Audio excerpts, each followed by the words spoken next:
하나님의 은혜와 평강이 또 하나님이 주시는 소망과 기쁨이 우리 모든 성도님들에게 함께하기를 축복합니다. 여러분, 우리는요 항상 알면서도 지켜 행하지 못하는 게 참 많이 있습니다. 그게 꼭 우리에게 문제를 가져오기도 하죠. 저 같은 경우에도 이번 주에 이제 정기 검진 받으러 병원을 갔다 왔는데 의사 선생님한테도 혼났습니다. 체중 조절 못한다고, 살 빼야 된다고 엄청 혼났습니다.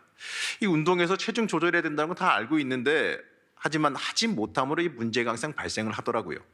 이처럼요 우리의 삶 가운데서도요 이 알면서도 행하지 못함으로 우리에게 문제를 가져오게 된다는 걸 보게 됩니다. 우리의 신앙적인 부분도 똑같아요. 우린 이미 이 대부분 신앙의 연수가 쌓여 있는 분들은 인생 어떻게 살아야 될지, 신앙생활 어떻게 해야 될지 정답은 다들 알고 계실 거예요. 우리가 이 하나님과 가까이 동행하며 살아야 된다는 거 다 알고 있을 겁니다. 하나님 앞에 나와 기도해야 살 길이 열린다는 거 두 말하면 잔소리고 세 말하면 입만 아프겠죠. 다들 알고 계실 거예요. 근데 문제는 말이죠, 알기는 아는데 그걸 지켜 행하지 못하는 게 문제라는 겁니다. 우리가 읽고 있는 이 사사기도 똑같습니다. 이 하나님께서는 계속해서 이스라엘 백성들에게 경고하십니다. 이 사사를 통해 하나님과 멀어지지 말라고 우리에게 경고를 하고 계십니다. 오늘 말씀을 통해서요 내 삶 속에도 임하는 하나님의 메시지, 그게 있다는 것을 오늘 같이 보시기를 바랍니다. 사사 입다와 사사 삼손 사이에 오늘 말씀 보게 되면 3명의 소사사가 등장합니다. 사사기는 이 사사에 대한 평가를 하고 있습니다. 그가 하나님 보시기에 바른 길로 행했다면 그를 갖다가 이스라엘을 구원하였다라고 하는 구원자로서 평가하고 있고요, 또 그렇지 않은 경우에는 그냥 사사였더라, 다스렸더라, 그냥 사사였다, 죽었더라, 이러한 식으로밖에 기록을 안 해요. 자, 일반적으로 사사로서 행적이 얼마나 크고 그 행한 일에 대한 기록이 많은지에 따라서 소사사와 대사사로 분류합니다. 하지만 그게 중요한 게 아니에요. 얼마나 많은 게 기록되어 있느냐, 얼마나 많은 일을 행했느냐, 이게 중요한 게 아니라 그 사람에 대한 하나님의 마지막 평가. 구원자였느냐, 아니면 그냥 다스렸느냐, 그냥 사사였다가 말았느냐, 여기에 대한 평가가 중요하다는 거죠. 입다 이후에 삼손전에 등장하는 이 3명의 사사는 입산, 엘론, 압돈이라고 하는 사사입니다. 먼저 이들에 대한 평가를 한번 보겠는데요, 사사 입산에 대한 평가인데 사사기 12장 9절 말씀입니다. 사사기 12장 9절 말씀 우리 천천히 한번 합독하시겠습니다. 그가 아들 30명과 딸 30명을 두었더니 그가 딸들을 밖으로 시집 보냈고 아들들을 위하여는 밖에서 여자 30명을 데려왔더라. 그가 이스라엘의 사사가 된 지 7년이라. 자, 이 행적, 이 자녀들 많이 나와서 문제가 됐던 사사도 있었지요. 근데 여기서는 주목해 봐야 될 게 뭐냐면 혼인 정책이에요. 이 혼인 정책을 통해서 이 주변 나라들, 강대국들과 동맹을 맺었다라는 걸 보게 됩니다. 자, 일반적인 나라라면 이 혼인을 통해서 동맹을 꾀하는 것은 아주 좋은 작전일 겁니다. 하지만 이스라엘 백성은 하나님의 백성이죠. 하나님만 의지해야 되는 존재가 이스라엘 사람들입니다. 그런데 이러한 정책을 그들이 펼쳤다? 그들이 하나님을 의지하지 않고 인간적인 방법과 인간적인 술수를 썼다? 이거는요 하나님을 의지하지 않는, 하나님 보시기에는 이 전형적인 하나님 보시기에 악한 모습이었다라는 겁니다. 하나님이 이스라엘에게 원하시는 건 일반적인 나라가 아닙니다. 이 세상의 논리대로 다스려지는 일반적인 나라가 아니에요. 하나님이 원하시는 나라는 하나님의 법대로 되는 나라, 하나님이 주인 되시는 나라, 하나님이 주도하시는 나라여야지만 합니다. 이 성경에서 악한 왕이라 기록되는 왕들이 꼭 정치적으로 경제적으로 실패한 왕을 말하는 게 아니에요. 이 세상적 기준으로 나라를 잘 다스렸느냐, 부강하게 했느냐, 악하냐 선하냐, 이게 기준이 아닙니다. 하나님 보시기에 평가의 기준은 그 나라를 하나님 나라에 맞게 다스렸느냐, 그러지 못하느냐가 하나님 보시기에 평가 기준이라는 겁니다. 하나님이 세우신 나라의 백성답게 하나님 중심으로 다스렸느냐, 하나님 전적으로 의지하고 있느냐, 백성들이 하나님을 예배하고 경배하게 만들었느냐, 하나님의 영광이 되어주고 있느냐가 하나님 보시기에 선하다라의 기준입니다. 아무리 세상적으로 정치 잘하고 경제적으로 부흥을 이루었을지라도 하나님과 관계없이 이루어진 것이라면 하나님 보시기엔 다 악하다라고 말합니다. 이러한 기준에서 볼 때 입사는 악한 사사입니다. 그는 하나님의 기준에서 멀어진 사람이고 하나님 보시기에 틀려먹은 악한 자의 모습이라는 겁니다. 이제 이어지는 사사 엘론에 대한 평가인데 사사기 12장 11절 말씀입니다. 사사기 12장 11절 말씀 다시 한번 같이 합독하시겠습니다. 그 뒤를 이어 스불론 사람 엘론이 이스라엘의 사사가 되어 10년 동안 이스라엘을 다스렸더라. 자, 입산의 뒤에 나온 이 엘론의 이 기록은 그 뒤에 이어지는 건 죽어 장사되었다. 이게 전부 답니다. 그나마 조금 더 긍정적인 게 있는데 다스렸다라는 평가입니다. 이 단어는 히브리어로 원어로 보게 되면 샤파트라고 하는 단어로 기록되어 있습니다. 이게 뭐냐면 할 일은 다 했다입니다. 사사로서 할 일은 다 했다 이러한 뜻이에요. 한마디로 좀 무미건조하게 표현하다 보면은 그냥 일은 잘했어, 사사로서 일은 잘했어 정도로 표현할 수 있겠습니다. 하지만 일은 잘했어라는 표현에 들어있는 내용은 뭐냐? 하지만 하나님 보시기에 마음에 들지는 않았다라는 얘기예요. 하나님 기준에 합격하지는 못했다라는 뜻입니다. 기능적으로는 잘 다스렸지 구원하였다는 평가가 아니란 얘기예요. 이 어찌 보게 되면 하나님의 평가가 좀 매몰차지지 않습니까? 좀 냉정해지는 느낌이 듭니다. 이제 뒤를 이은 사사 압돈에 대한 기록인데 12장 14절 말씀 보시겠습니다. 함께 합독하시겠습니다. 그에게 아들 40명과 손자 30명이 있어 어린 낙이 70마리를 탔더라. 압돈이 이스라엘의 사사가 된 지 8년이라. 여러분이 압돈에 대한 평가를 보시면서 혹시 기억하실지 모르겠습니다. 떠오르는 사사가 있지 않으십니까? 우리가 사사기 10장에서 살펴봤던 이 사사 야일에 대한 평가가 떠오를 수가 있을 겁니다. 아들과 손자에게 낙이 70마리. 현대적인 말로 바꿔보게 되면 이 고급 세단 타면서 호사를 누리게 만들었다 이런 뜻으로 보시게 되면 됩니다. 이 사사가 되어서 하나님 중심으로 잘 다스려 구원한 사람이다라는 평가가 아니라 그냥 세상적인 향락과 사치에 집중했다라는 것이 평가입니다. 뭐 자녀들, 손자들 잘 먹고 잘 살게 한 게 문제냐? 그건 문제가 아니에요. 그게 아니라 그게 문제가 아니라 하나님 보시기에 그거밖에 없었다라고 평가를 받는 게 문제라는 거예요. 점점 이 사사에 대해서 하나님께서 좀 부정적으로 묘사하시는 것 같은데 그러한 이유가 뭐냐면 이스라엘의 영적인 상태가 시간이 가면 갈수록 점점 하나님 보시기에 참혹해졌기 때문에 그렇습니다. 이 사사기는 중간중간 등장하는 이 소사사의 평가를 통해서 그때 당시 이스라엘 백성에 대한 하나님의 마음이 어떠한지를 마치 무슨 지표처럼 보여주시고 있어요.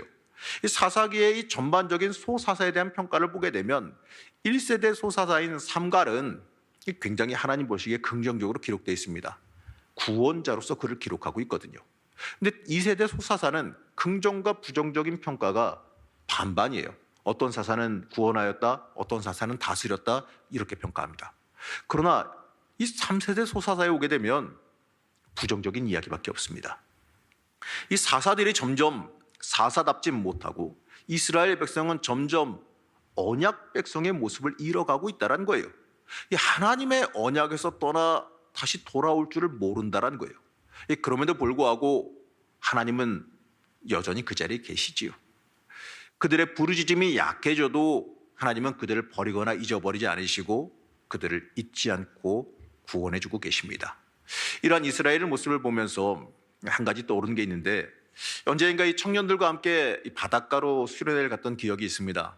이 공놀이를 하는데 이 물가에서 공놀이를 하는데 한 청년이 좀 힘이 좀 좋았는지 실수로 공을 아주 멀리 던졌어요. 처음에는 그리 멀리 간 것 같지 않아가지고 야 갖고 와라 해가지고 가지러 갔는데 이 파도를 타니까 이게 생각보다 빨리빨리 멀어지더라고요. 그래서 나중에는 처음에는 눈앞에 보이는 듯 했는데 조금 지나니까 가고 있는 사이에 너무 멀리 가가지고 위험해서 도저히 가져올 수가 없는 곳으로 가고 말았습니다. 이스라엘 모습이 바로 이러한 모습인 것 같아요. 하나님으로부터 점점 멀어지며 죄와 타락에 빠져들기 시작했습니다.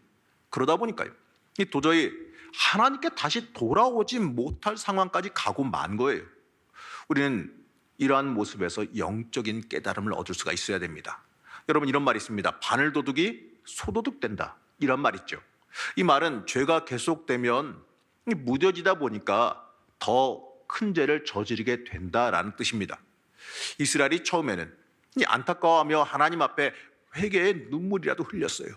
하나님 앞에 잘못했습니다, 살려주십시오, 하나님 우리가 죄졌습니다, 이러면서 하나님께 매달리는 모습이라도 있었다라는 겁니다. 근데 나중에는요, 이 죄에 무뎌져서 이 정도쯤이야, 이러한 생각으로 하나님 앞에 엎드리지 않는 겁니다. 이 모습을 보면서 우리는 하나님 떠나는 일은 작은 일에도 절대로 용납하면 안 된다는 걸 배우게 됩니다.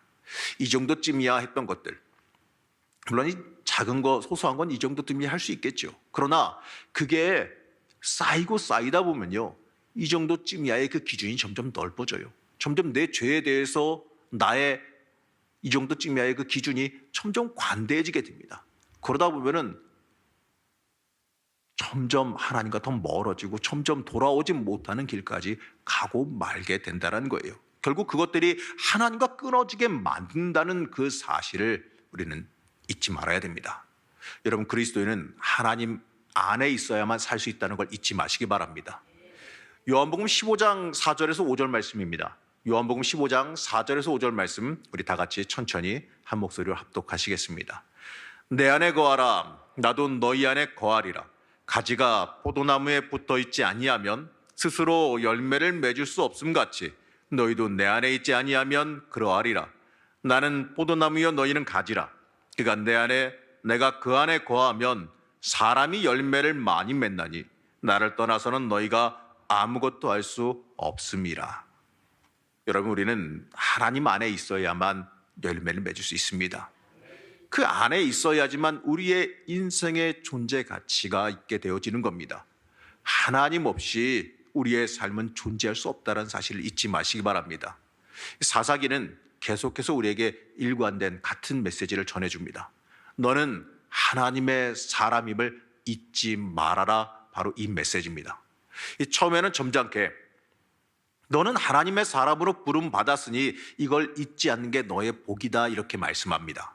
그러나 점점 지나갈수록 너는 하나님의 사람이라는 걸 잊지 말아라, 그것이 너의 살 길이다, 돌이켜 생명의 길로 나아와야 한다라는 하나님의 그 안타까움이 묻어나는 하나님의 절규와 같은 목소리로 변하게 됩니다. 우리는 내가 하나님의 사람이라는 것, 내 주인이 하나님이시라는 것, 내가 살 길은 하나님의 영광을 위한 길로 돌아오는 것이라는 것을 잊지 말아야 됩니다. 이들의 기록을 보면서요, 나는 하나님 앞에서 어떻게 평가가 될 것인가, 이걸 생각하며 우리의 삶을 살아갈 수 있어야 됩니다. 이제 마지막 소사사의 이야기를 살펴보면서 주목해야 되는 부분이 하나 더 있는데요, 앞서 사사기 이야기의 결론은 몇 년간 태평하였더라, 평안하였더라라는 말들이 있었습니다. 그런데 어느 순간부터요, 여러분 눈치채셨습니까? 그 말이 사라졌습니다. 그리고 사사의 통치 기간도, 평화의 기간도요, 점점 짧아져 가요. 사사 운니엘의 경우는요, 8년의 압제 뒤에 하나님께 매달려 승리하게 된 뒤에 무려 40년간의 태평안과 평화를 하나님이 허락하셨습니다. 그런데 입다로 오게 되면 18년의 압제 기간 뒤에 전쟁에 승리하고 나서 6년의 태평함만이 주어졌습니다.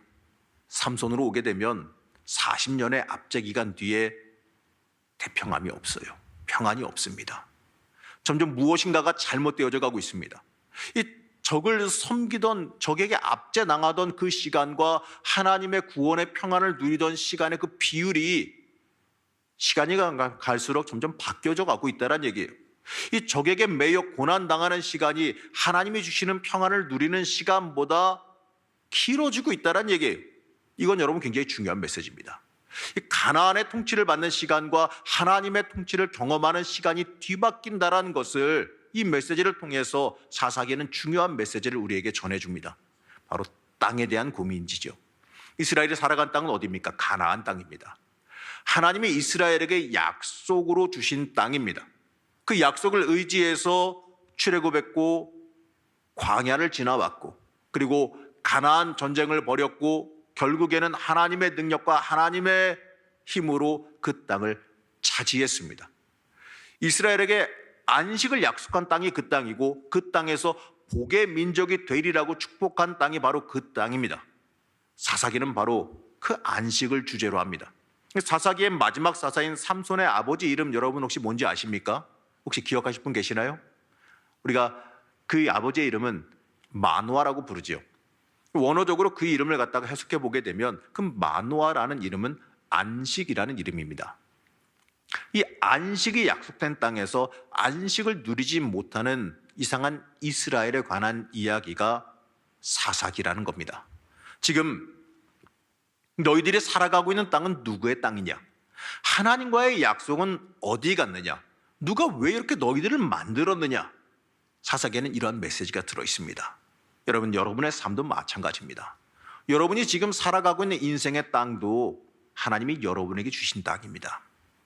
여러분이 살아가고 있는 땅, 하나님께 나를 온전히 내어 맡기고 하나님의 사람이 되어 살아가게 되면 여러분에게 주어진 인생과 여러분이 서 있는 그 자리는 하나님의 약속의 땅이 되어집니다. 하나님의 복이 있고 하나님께서 예비하시고 축복하시는 약속의 땅이 되어집니다. 하지만 여러분이 하나님과 멀어지고 하나님과 떠나가고 하나님과 관계없이 살아가게 되어지면 여러분이 서 있는 그 땅은 악한 것들이 지배하는 악의 땅이 되어져 버린다는 겁니다. 사사기에는 이러한 메시지가 들어있습니다. 그리스도인 우리의 삶에도 이러한 일이 발생해요.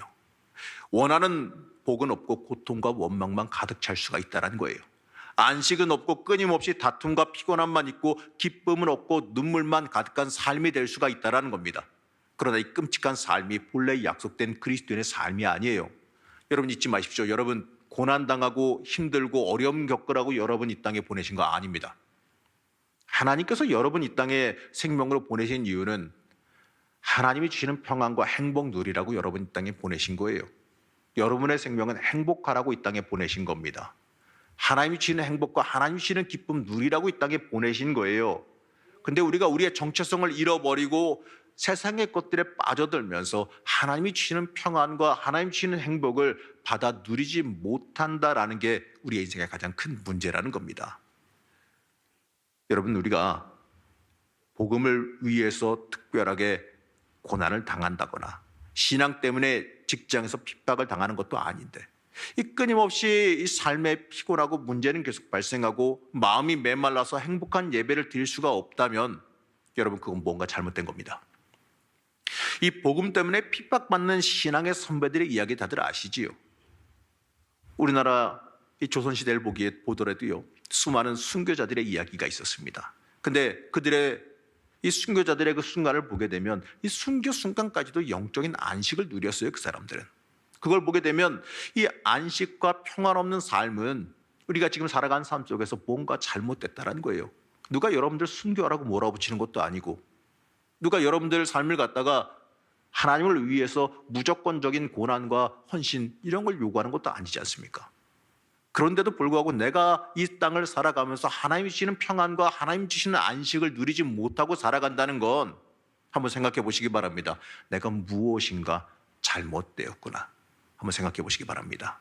사사기는 그들이 안식과 평안을 누리지 못하는 이유가 이스라엘이 하나님의 언약에 신실하지 못했기 때문이다 이렇게 말합니다. 이 언약 백성으로서 우리의 정체성이 분명하지 못했기 때문이다라고 말합니다. 그래서 그들의 삶의 기반인 하나님이 약속으로 주신 그 안식의 땅까지 흔들린다라고 말합니다. 여러분 우리 스스로 한번 물어보시기 바랍니다. 나는 하나님의 나라를 약속받은 그리스도인으로서 그 부르심의 목적과 그 거룩의 수준에 합당한 삶을 살고 있는지 내 스스로 한번 물어보시기 바랍니다. 나는 하나님 보시기에 합격할 만한가? 한번 스스로 물어보시기 바랍니다. 내가 혹시 이 세상의 성공과 복 여기에만 치중하고 있지는 않는가? 하나님이 주시지 않은 약속을 마치 하나님이 주신 약속인 양 쥐고 흔들고 있지는 않느냐 이겁니다.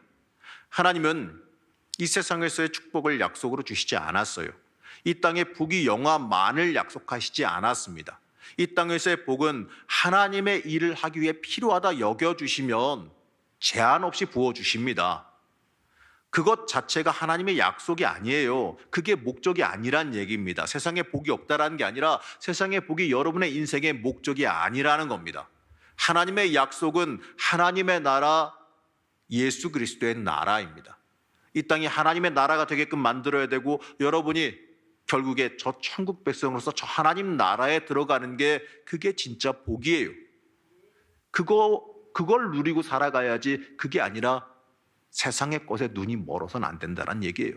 이걸 혼동하고 살면요 늘 부족하고 피곤하고 불행한 삶, 진짜 복을 모르기 때문에 엉뚱한 갈증과 갈망을 가지고 살아가게 된다는 겁니다. 만약에 이 약속을 바르게 잡고 사는 신앙인이라면 이 땅에서 부하건 가난하건 하나님만 섬기는 일에 마음을 쓰게 돼 있습니다. 이 세상의 문제로 행복하거나 불행하지 않아요. 한마디로 이 세상의 것들이 나를 쥐고 흔들지 못하게 된다라는 겁니다. 내가 하나님께 더 쓰임받지 못하기 때문에 안타깝고 아쉬운 마음만 있을 뿐이죠. 그리고 그러한 사람들의 예배는요, 뭐 목사가 설교를 잘하든 못하든지 간에 늘 감동이 있고 늘 행복이 있기 마련이에요. 왜냐하면 주의 전에 들어오는 것, 하나님 만나러 오는 것 자체가 행복과 감동이 있기 때문에 그렇습니다.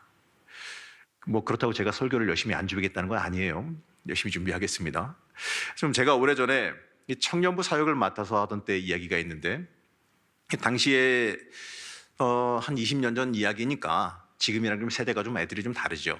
그러다 보니까 그때 당시에 이 결혼 정년기를 맞이한 청년들의 고민은 취업이나 이런 것보다도 이 결혼 문제가 굉장히 고민의 문제였습니다. 물론 뭐 지금의 청년들도 결혼이 고민될 거라고 생각합니다. 인생에서 가장 중요한 일이다 보니까 당연히 고민들 될 거예요. 당시에 이 결혼 문제로 고민하던 청년 하나가 상담을 요청해서 담당 전사님이랑 같이 그 상담에 응했습니다. 당시에 그 청년이 만나던 사람과 좀 누군지는 모르겠지만 만난 사람이 있다고 들었는데 결혼 준비하는 것 같아요 라고 하는 소문이 들렸기 때문에 아마도 결혼 문제에 대한 거나 뭐 배우자에 대한 상담이나 이런 거라고 생각을 했어요. 이 청년이 왜 그러냐면 매년마다 기도 제목을 내는데 기도 제목 낼 때마다 몇 년 동안 계속해서 신앙의 배우자를 만나게 해달라, 어떠한 그 신앙의 가정을 만나게 해달라 뭐 이런 걸 갖다가 굉장히 장황하게 구체적으로 A4 용지 하나를 꽉 채워가지고 남편에 대한 그런 상을 가지고 기도 제목을 제출했던 게 기억이 나거든요. 그렇기 때문에라도 참 그 부분이 기억이 나서 그 상담을 응할 때 그 문제겠구나라고 생각을 했어요. 이 청년이 참 신앙도 좋았고요. 헌신도 열심히 하던 청년인지라 대신 배우자를 고를 때 정말 그 기도 제목처럼 좋은 신앙의 기준으로서 확실하게 사람을 잘 골랐기를 바라면서 만나봤습니다. 근데 그 청년의 고민은 제 예상을 깼습니다. 그 청년의 고민은요, 이 신앙과 배경 조건 사이에서 어떻게 하면 신앙의 기준을 좀 눈 좀 감을 수 있겠느냐라는 고민이었어요. 어쩌면 자신이 기도해온 그 신앙의 기준을 세상의 조건 앞에서 좀 내려놓아도 된다고 목사가 마음 편하게 만들어주기를 원했을지도 모르겠습니다. 보니까 집안도 좋고요. 뭐 생긴 것도 잘생겼고 그리고 성격도 참 보니까 좋은 것 같고 뭐 직장도 좋고 뭐 다 모든 게 다 좋았어요. 근데 문제는 뭐냐? 그 집안이 그 일반 뭐 불교나 뭐 이런 것도 아니고 약간 좀 이단 관련돼 있는 쪽에 있는 것을 어쨌든 간에 열심히는 아니지만 다니고 있는 집이어서 그래서 그게 문제였던 거예요. 그래서 찾아와 산다는 얘기가 목사님 내가 결혼해서 어떻게든지 간에 전도하면 되지 않겠냐 이런 식의 얘기를 하고선 저한테 그래도 된다라고 허락을 받고 싶었던 것 같아요. 근데 여러분 아시다시피 쉬운 일 아니잖아요. 결혼하면서 이제 그쪽에서 이제 내건 조건이 교회 안 다니는 조건이었다고 하는데 그걸 보고서 이거는 좀 아닌 것 같다는 생각이 들어서 차마 그래 네가 나중에 전도해서 잘하고 이겨내라 얘기는 할 수가 없더라고요. 왜냐하면 그랬던 사람들의 이야기를 눈이 알고 있습니다. 결혼하고 나서 신앙 지키기 위해서 엄청난 핍박을 받으면서 살아가고 또 그걸 통해서 남편 전도에도 결국에는 자기가 신앙적인 역할은 아무것도 하지 못하고 그냥 사는 걸 보게 되거나 아니면 그냥 신앙 좋았던 사람이 결혼하고 나서 하나님과 멀어진 삶을 살거나 이 두 결론밖에 없기 때문에 그렇습니다. 물론 이 지극히 현실적인 고민이었지만 저는 참 안타까웠습니다.